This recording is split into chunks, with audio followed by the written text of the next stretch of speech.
देखो जी, ये हम लोग क्लास ये पार्ट 2 है। इसके पहले introduction class congruency of triangle का बहुत काफ़ी इंपॉर्टेंट चैप्टर है क्लास 7 के लिए।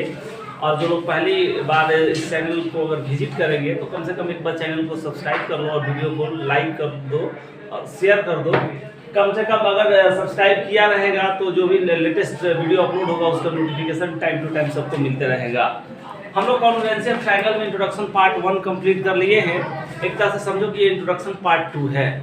जो आज हम इसके पहले जितने भी बेसिक चीज़ हैं सारे चीज़ को क्लियर कर लिए हैं। कोई दिक्कत है किसी को? आज हम लोग जो अपने चैप्टर पर आ रहे हैं, जो चैप्टर का हेडिंग है कॉन्ग्रुएंसी ऑफ ट्रायंगल। कॉन्ग्रुएंसी किस कंडीशन में होगा, दो ज्योमेट्रिकल फिगर को कब कॉन्ग्रुएंस बोलेंगे, ये सारा कुछ क्लियर कर दिया गया है। चलो हेडिंग बना लो, कॉन्ग्रुएंसी ऑफ ट्रायंगल। ठीक है, आज का हम लोग का टॉपिक पॉइंट नंबर कौन सा है? इसके पहले कौन सा डिस्कस किए थे? पॉइंट नंबर थोड़ा सा बताओ तो। पॉइंट कितना? सेकंड पॉइंट, ये थर्ड पॉइंट होगा और पॉइंट नंबर 3 है। और इसमें हम लोग देखेंगे, इस पे पहले डिस्कस करेंगे अपने टॉपिक को कॉन्ग्रुएंसी ऑफ ट्रायंगल। ठीक है, तो कॉन्ग्रुएंसी ऑफ ट्रायंगल सारे लोग लिखेंगे और यही मेन है जो हम लोग का चैप्टर है, ये कॉन्ग्रुएंसी ऑफ ट्रायंगल है। तो कॉन्ग्रुएंसी का प्रॉपर्टी समझ लिए कि अगर कोई भी दो ज्योमेट्रिकल फिगर कॉन्ग्रुएंस होगा तो उसके लिए क्या क्या प्रॉपर्टी होगा। ठीक है, तो हम लोग लिखेंगे यहाँ पे कॉन्ग्रुएंसी ऑफ ट्रायंगल का। सबसे पहले देखो ये लड़का, सारे लोग थोड़ा सा व्हाइट बोर्ड की तरफ देखो। अगर दो ट्रायंगल अगर कॉन्ग्रुएंस होगा तो फिर किस कंडीशन में उन दो, जैसे इसके पहले जो भी ज्योमेट्रिकल, सारे लोग देखो यहाँ पे व्हाइट बोर्ड की तरफ नजर बनाओ। अगर दो ज्योमेट्रिकल फिगर को कल हम बताए थे कि कॉन्ग्रुएंस होगा तो उसके जैसे मान लो कि दो सर्कल को अगर कॉन्ग्रुएंस बोला जा रहा है तो दोनों का रेडियस क्या होगा? सेम होगा। समझ में आ रहा है ना? दोनों का रेडियस बोले थे सेम होगा। अगर टू रेक्टेंगल अगर एक दूसरे का कॉन्ग्रुएंस है तो ये बताए थे कि दोनों का लेंथ और ब्रेड्थ क्या होगा? बिल्कुल सेम होगा। इसमें किसी को डाउट? ये भी बता चुके हैं कि अगर टू लाइन सेगमेंट अगर कॉन्ग्रुएंट है एक दूसरे का तो उसमें क्या होगा कि दोनों का लेंथ क्या होगा? सेम होगा। ये बात समझ में आ गई है। अगर स्क्वायर होगा तो स्क्वायर का साइड सेम होगा, तभी उन दोनों स्क्वायर को कॉन्ग्रुएंट हम बोल सकते हैं। और कॉन्ग्रुएंसी का प्रॉपर्टी लिखा है इक्वल शेप एंड साइज। अब हम लोग का यहाँ पे आया कि अगर दो ट्रायंगल एक दूसरे का कॉन्ग्रुएंस होगा तो फिर वहां पे किस बेस पर बोलेंगे? देखो भाई, तो अगर दो ट्रायंगल अगर कॉन्ग्रुएंस है, जैसे मान लो एक ट्रायंगल यहाँ पे है, इस ट्रायंगल को बोल रहे हैं ABC। बात समझ रहे हो? डेफिनेशन लिख लेंगे ABC। एक अनदर ट्रायंगल हम ड्रॉ किए और इस ट्रायंगल को बोल रहे हैं हम PQR। बात समझ में आ रहा है जी? PQR।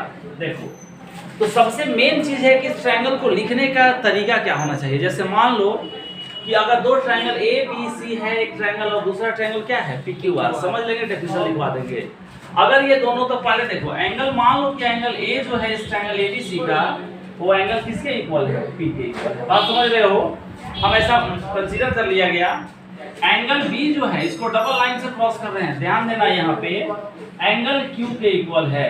लिखने का तरीका अगर समझ जाओगे तो कॉन्ग्रुएंसी ऑफ ट्रायंगल बेहद आसान है। अब मान लो कि एंगल C, यहाँ पे एंगल C है, एंगल C को ट्रिपल लाइन से क्रॉस किए ताकि आइडेंटिफाई करने में इजी हो जाए। इसको भी ट्रिपल लाइन से एंगल R के इक्वल है। अब देखो लड़का, यहाँ पे ये दोनों में क्या हमें दिख रहा है कि ये भी ट्रायंगल है और ये क्या है? ये भी ट्रायंगल है। दोनों को तो ट्रायंगल ही बोलेंगे क्योंकि दोनों 3 लाइन सेगमेंट से मिलकर के एक बना हुआ पॉलीगन है। अब यहाँ पे दिखा हमें कि एंगल A जो है एंगल P के इक्वल है। बात समझना, एक वन लाइन से क्रॉस करने का मतलब क्या? ये वाला एंगल जो है इस एंगल के बिल्कुल सेम है। कोई दिक्कत? एंगल B जो है एंगल Q के इक्वल है और एंगल C जो है एंगल R के इक्वल है। ऐसा ये इस केस में माने हैं, ऐसा नहीं कि हर बार ऐसे ही होगा कि 1 to 1 समझ रहे हो इक्वल होगा। अब देखो लड़का, अगर ये दोनों एक दूसरे का कॉन्ग्रुएंस है तो इसका मतलब ये क्लियर हो गया कि दोनों का शेप और साइज क्या हुआ होगा? बिल्कुल सेम है। इसका मतलब कि ये जो ट्रायंगल है ये भी ट्रायंगल है, ये शेप में तो कोई दिक्कत नहीं है। साइज की बात है तो साइज का मतलब क्या हो गया कि एंगल A P के इक्वल हो गया, एंगल B C के इक्वल हो गया, एंगल Q जो हो गया एंगल R के इक्वल हो गया। मतलब अगर एक ट्रायंगल के ऊपर दूसरे ट्रायंगल को रखा जाए, ये लगा यहाँ पे ध्यान दो, अगर वन ट्रायंगल के ऊपर एक दूसरे, मान लो कि ABC के ऊपर इस ट्रायंगल PQR को उठा के रख दिया जाए समझ रहे हो? मान लो ऐसा पॉसिबल है, ट्रायंगल कटिंग कर लेंगे पेपर कागज से, और इस ट्रायंगल एबीसी के ऊपर या तो पीक्यूआर को रख दो, और नहीं तो पीक्यूआर के ऊपर किसको रख दो, एबीसी को रख दो, तो कंप्लीट ओवरलैप हो जाए। कंप्लीट ओवरलैप हो जाए मतलब 1 to 1 साइड और एंगल दोनों एक दूसरे का बिल्कुल सेम हो, वैसे केस में हम बोल सकते हैं कि ये दोनों ट्रायंगल जो है क्या है, कॉन्ग्रुएंट है। समझ रहे हो? अब एक सबसे इंपॉर्टेंट चीज होता है कि इसको लिखेंगे कैसे, कॉन्ग्रुएंसी को दिखाया कैसे जाता है, इस बात को समझना है। जैसे मान लो, अब देखो इसको लिखेंगे कैसे, यहाँ पे दोनों ट्रायंगल कॉन्ग्रुएंट है तो लिखेंगे, ट्रायंगल का सबको पता है कि सिंबल होता है ना जी। अब मान लो कि ट्रायंगल एबीसी को हमें कॉन्ग्रुएंस दिखाना है, सब बोलते हैं ट्रायंगल एबीसी है, अगर इसको कॉन्ग्रुएंस दिखाना है तो इसके लिए साइन एक स्पेशल सिंबल बनाया गया है। किसके लिए?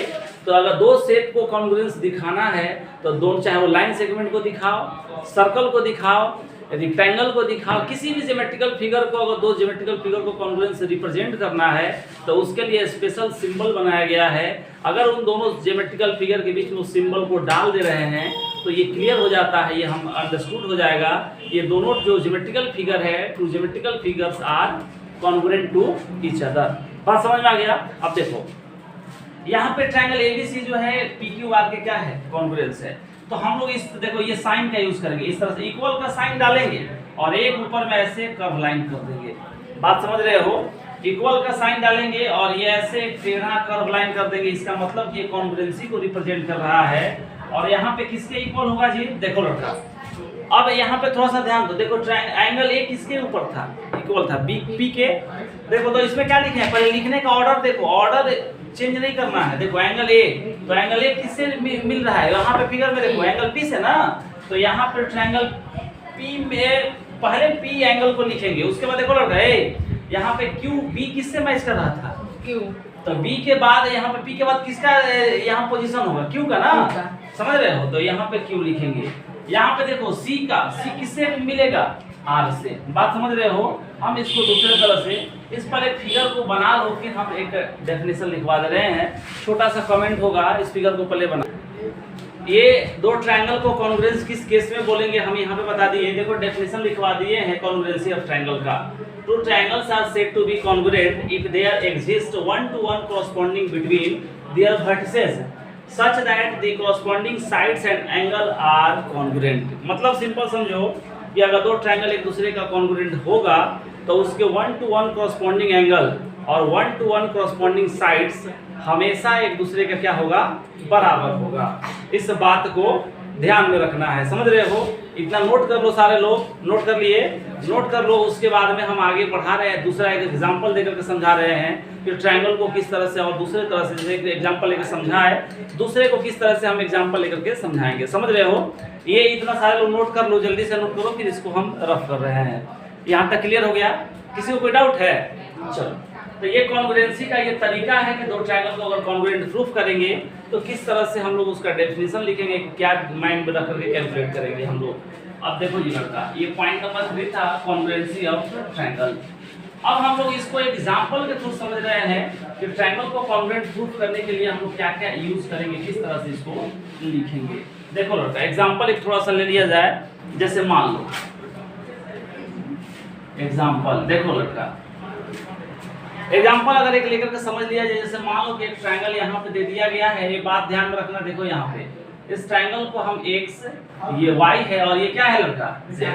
एक अनदर ट्रायंगल यहाँ पे ड्रॉ किए और इसको मान लिया गया, इस ट्रायंगल को PQR।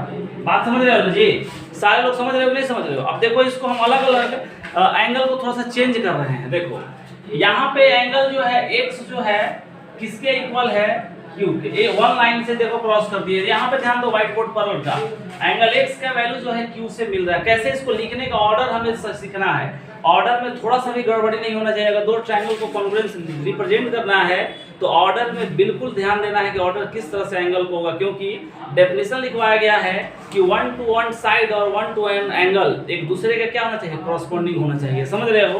अब देखो लड़का, यहाँ पे देखो सारे लोग है लड़का, व्हाइट बोर्ड पर देखो, ये एंगल मान लिया जाए कि यहाँ पे जो दिया गया है z जो है, z का वैल्यू किसके इक्वल है, r के इक्वल है। बात समझ रहे हो? और यहाँ पे जो दिया गया है कौन सा, ये y जो है किसके इक्वल है, P के इक्वल है। 3 लाइन से ऐसे 3 लाइन से क्रॉस कर दिए। देखो लड़का, अब इन दोनों ट्रायंगल को एक दूसरे के कॉन्ग्रुएंट लिखना है। देखो लड़का 1 to 1 एक दूसरे, अब कैसे, जैसे मान लो कि इसको पहले हम लिख देंगे, हम लिखेंगे ट्रायंगल, यहाँ पे क्या लिखेंगे, ट्रायंगल का फिगर बना दिए एक्स वाई। देखो अगर हम यहाँ से शुरू करें, देखो एक्स, अगर ऐसे इस तरह से देखो ट्रायंगल अगर प्रूफ कर रहे हैं तो एक्स हो गया, उसके बाद क्या, देखो 1 के बाद कौन सा साइड है, 2 ना जी, अरे बोलो हाँ या ना। तो हम अगर मान लो कि इसको इस तरह से लिख रहे हैं कि एक्स जेड और क्या लिखे हैं लास्ट में, किसको लिखे हैं, वाई, अरे बोलो यस या नो। Yes sir. देखो तो x किसके बराबर था जी, पहले ये x एंगल किसके इक्वल है, यहाँ पे देखो लड़का q के, अरे बोलो हाँ या ना। तो इस देखो ट्रायंगल एक्स वाई जेड, पहले कॉन्ग्रुएंसी का साइन डाल देंगे इस तरह से, हम यहाँ पे ट्रायंगल भी लिख देंगे इस तरह से। और ट्रायंगल आप देखो हमें इसका साइड को 1 to 1 इससे मिलाना है लड़का। देखो x किससे मैच कर रहा है, यहाँ पे q से, बोलो हाँ या ना। तो यहाँ पे देखो ना, व्हाइट बोर्ड पे देखो लड़का, यहाँ पे देखो x किससे मैच कर रहा है, एंगल x का वैल्यू किसके बराबर है, q के। तो ये यहाँ पे पहले किसको लिखेंगे हम, q को ना। Yes sir. कहो हाँ। उसके बाद देखो x के बाद कौन सा आया है, z। तो z कहाँ है, यहाँ पे ना है। तो ये यहाँ पे देखो q पहले लिख दिए हैं, z किसके इक्वल है, r के। तो दूसरी बार कौन सा होगा, एंगल यहाँ पे r होगा। और तीसरी बार देखो y किससे मिल रहा है, y मिल रहा है p से, तो यहाँ पे लिखेंगे हम p। बात समझ रहे हो, देखो एक दूसरे से मिलना चाहिए। देखो एंगल यहाँ पे x का वैल्यू किससे मिल गया, q से, तो इसको हम लिख दिए x z y लिखे ट्रायंगल। यहाँ पे देखें कि अब इसको लिखना है तो कॉन्ग्रुएंसी का साइन डाल दिए, ये ट्रायंगल का सिंबल है क्योंकि ट्रायंगल को कॉन्ग्रुएंस लिखना है तो ट्रायंगल डाले। अब देखो ये x जो था इसको हम लोग देखो इस तरह से मैच करेंगे। देखो लड़का ध्यान दो, यहाँ पे सारे लोग थोड़ा सा ध्यान दो। देखो एंगल x का वैल्यू किससे मिल रहा है लड़का, यहाँ पे देखो हम एरो से रिप्रेजेंट कर रहे हैं, किससे, q से, समझ रहे हो। दूसरा z का वैल्यू किससे मैच कर रहा है, यहाँ पे एरो के थ्रू देखो r से, और इसका वैल्यू किससे मैच कर रहा है, y का वैल्यू p से। यही है 1 to 1, इसको इस तरह से रिप्रेजेंट करेंगे। बात समझ में आ गया। इस डायग्राम को थोड़ा सा नोट कर लो, दिमाग में सेट रहेगा, और इस फिगर को ड्रॉ कर लो लड़का। दूसरा एग्जांपल, ऑर्डर एकदम बिल्कुल सही है, नहीं कि एंगल x का वैल्यू जो है एंगल q से मिल रहा है तो तुम लिख दिया एंगल x का वैल्यू r से, नहीं, 1 to 1 corresponding side and angle दोनों एक दूसरे से बिल्कुल मैच करना चाहिए। समझ रहे हो, लिखने का ये तरीका है। अगर दो ट्रायंगल को कॉन्ग्रुएंस लिख रहे हैं तो हमें इन रूल को फॉलो करना होगा, उसके बाद ही आगे बढ़ेगा। अगर ऑर्डर चेंज होगा तो सारा का सारा जो कॉन्ग्रुएंसी दिखाने रिप्रेजेंट करने का तरीका वो बिल्कुल रॉन्ग है। नोट करो इसको, फिर हम आगे बता रहे हैं।